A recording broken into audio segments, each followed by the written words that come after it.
మన ఫ్యామిలీ అందరికీ హాయ్ అండి. టిఫిన్ కోసం కమ్మని టమాటా రైస్ చేశాను. చేసుకోవడం చాలా అంటే చాలా తేలికండి. టమాటా రైస్ కోసం పండిన టమాటాలు 4 టమాటాలు ముక్కలుగా కట్ చేసి మిక్సీ గిన్నెలో వేశాను. ఇందులో కొద్దిగా పుదీనా, కొద్దిగా కొత్తిమీర వేసి మిక్సీ పట్టి పక్కన పెట్టేశాను. స్టవ్ వెలిగించి కడాయి పెట్టి నూనె వేసి, నూనె వేడెక్కిన తర్వాత బిర్యానీ ఆకులు 2, బిర్యానీ దినుసులు ఏమన్నా ఉంటే అదొకటి చిన్న చిన్న ముక్కలుగా వేయండి, మరీ ఎక్కువగా వేసుకోకండి.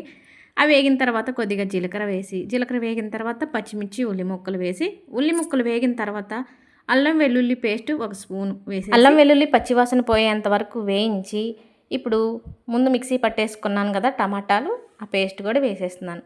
ఈ టమాటా పేస్ట్ మంచిగా వేగి నూనె పైకి తేలేంత వరకు వేయించాలి.